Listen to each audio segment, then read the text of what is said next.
Assalamualaikum warahmatullahi wabarakatuh. Waalaikumsalam warahmatullahi wabarakatuh. Alhamdulillah kami kembali lagi ya.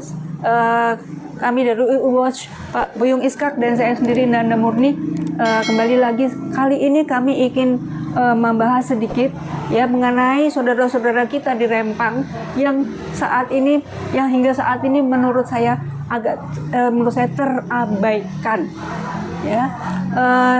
Tanggal 9 yang lalu ya, setelah sekian tahun, sejak tahun 2023 selalu diintimidasi untuk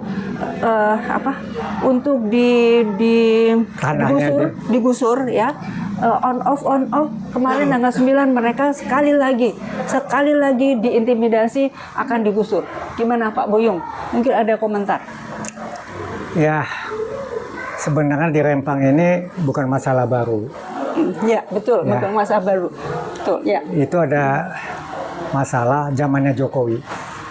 PSN. Ya, PSN. Ya. Proyek strategis nasional. Nah, katanya Mau ya. bikin pabrik kaca. Mau kaca. Katanya. Yang memiliki pabrik kaca juga Orangnya Jokowi. Ya. Di samping itu pengusaha dari Cina. Iya. Ya. Katanya mau bikin pabrik kaca. Ya. Nah. Tapi dalam hal ini silakan bangun, silakan. Rakyat tuh nggak melarang sih. Malahan adanya pembangunan bagus.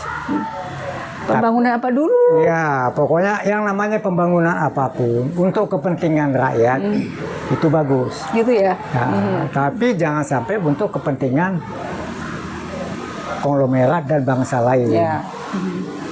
Buat kami dari UI Watch, kami pernah hadir di sana pada saat kapan itu ya? Ya, kita hadir di sana di Rempang pada tanggal 28 September 2023. Hari itu adalah deadline ya dari pihak BP Otorita Batam yang akan menggusur. Hari itu hari terakhirnya. 2 pekan sebelumnya mereka juga sudah melakukan intimidasi dengan menembak-nembak ya, dan bahkan menimbulkan ketakutan luar biasa di jembatan 4 ya, sehingga anak-anak lari pontang-panting, dan ketika itu juga sekian orang, 9 atau 10 orang ditahan untuk sekian beberapa waktu. Ya, itulah Rempang.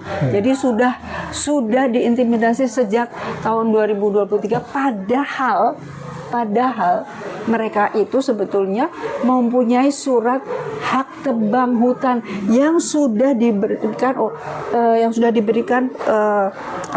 kepada generasi sebelumnya. Ya. Nah, jadi sebenarnya kembali kalau kita bicara tanah Rempang itu siapa yang punya? Ya warga Rempang. Ya, kalau menurut sejarah tanah itu dari nenek moyang itu mereka sudah garap. Bisa 5 generasi di atas. Ya. Nah, menurut undang-undang nih, 20 tahun digarap, itu yang menggarap bisa mengajukan sertifikat hak milik. Tapi kenyataannya pemerintah kita ini terus terang saja galau, ya. Orang sudah tinggal di sana sudah lama, beranak cucu, ya udah berapa generasi, tapi tidak diberikan hak itu, diambangin. Nah, ujuk-ujuk tahu-tahu ada namanya zaman Jokowi itu PSN, Pusat Strategi Nasional. Nah, tanah itu akan digarap. Tapi yang menggarap ya itu bukan bangsa sendiri, bukan penduduk di situ. Malah penduduknya akan digusur. Digusur dengan tidak manusiawi. Ya. Saya bilang terus terang aja tidak manusiawi. Nggak manusiawi, ya. Ganti ruginya nggak jelas, mau kemana mereka ditempatkan juga nggak jelas, sehingga mereka menolak.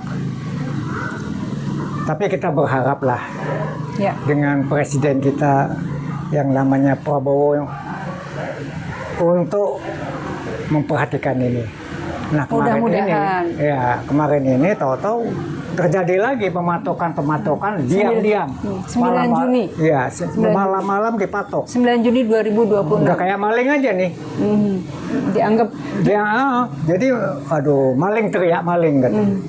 Ngakunya sebagai atas nama pemerintah. Atas nama BP Otorita Batam. Nah, Otorita Batam juga sekarang udah nggak jelas. Waduh, nggak tahu saya. Hah? Buat apa kalau tanah rakyat digusur? Menurut saya ya, dia selesaikan baik-baik secara manusiawi. Kan rakyat punya hak. Undang-undangnya jelas. Udah jelas punya hak tebang hutan. Nah, punya hak tebang hutan lagi. Udah ada, sertifikatnya ada. Jadi kami dari UI Watch menghimbau penguasa pada saat ini, Ya. tolong bijaksanalah dengan keadaan yang susah seperti ini. Nah, kita terus terang menjolimi rakyat.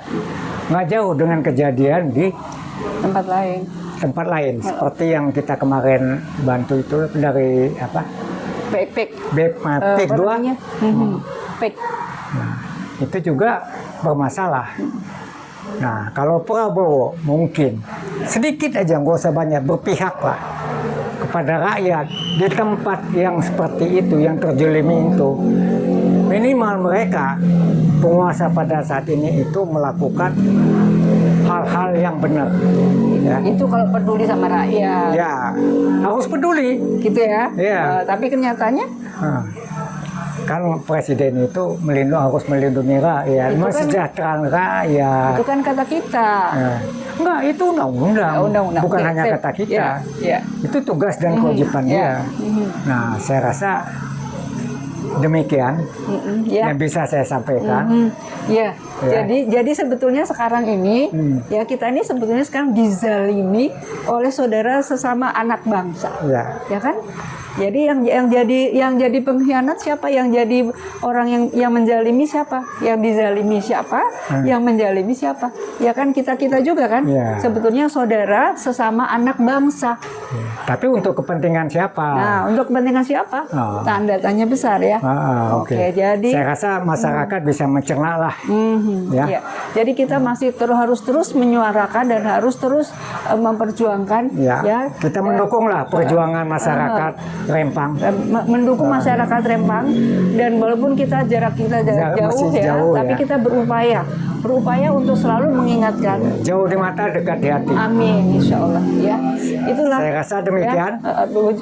Itulah wujud atensi kita kepada warga Rempang ya, utamanya Ibu Kamsiah dan teman-teman yang di Rempang yang kita tidak bisa sebutkan satu persatu, saudara-saudara kita di Rempang, di Sembulang, di Pantai Melayu ya, yang sudah dizalimi sedemikian rupa, on off. Jadi kemarin agak tenang sebentar, kemarin hari tanggal 9 dihantam lagi, diintimidasi lagi ya.